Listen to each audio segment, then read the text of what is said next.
तो आज का पेपर 1 डिस्कस करते हैं।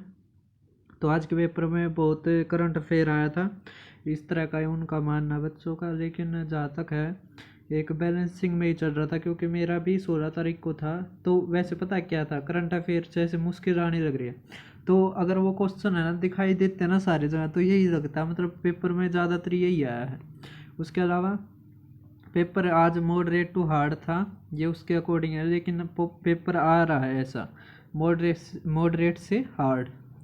अब मैक्सिमम करंट अफेयर्स था, क्योंकि यार करंट अफेयर्स क्या है मतलब मुश्किल आने लग रहे हैं, तो वो लगभग 4-5% के बाद रिपीट हो जाता है, तो इस कारण ज़्यादा लगता है कि मैक्सिमम करंट अफेयर आया है, जबकि एक बैलेंसिंग में ही चल रहा था पेपर।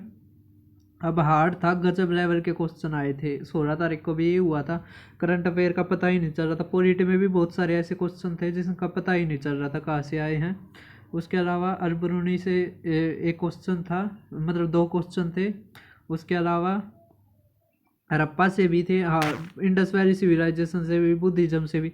टॉपिक वही है, बस पर्सन क्या चेंज हो रहे हैं। करंट अफेयर का कोई नहीं पता का, मतलब वैसे तो है कि एक्सरसाइजेज पीएम ने इनॉग्रेशन करी, लेकिन फिर भी रैंडम है। समझ में, हमारा एग्जाम पहले ही हो जाना चाहिए था पहले सिंपल आ रहा था।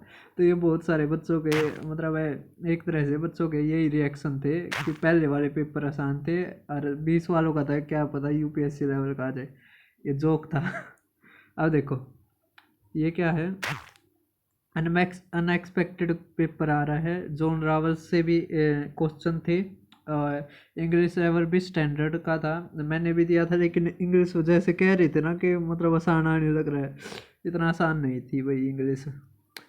पोएम के वो कैब तो पहले ही पढ़ रहे थे लिटरेरी।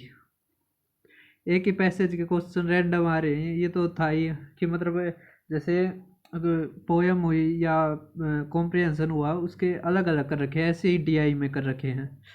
ये तो पहले ही बताया था कि पेपर 2 में भी डीआई के ऐसे ही हैं, आप उन्होंने स्किप करते और लिखते चलो। मैंने तो ऐसे ही किया था, लिख लिया था मैंने ये मतलब कौन से के उसमें है, फिर बाद में किया था मैंने।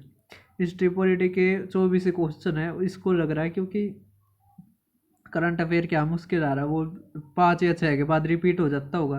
रिपीट होने के बाद ये लग रहा है कि करंट अफेयर है ज़्यादा आया था, लेकिन जहाँ तक है बैलेंसिंग ये चल रही थी। पेपर में मैंने भी 16 को दिया था।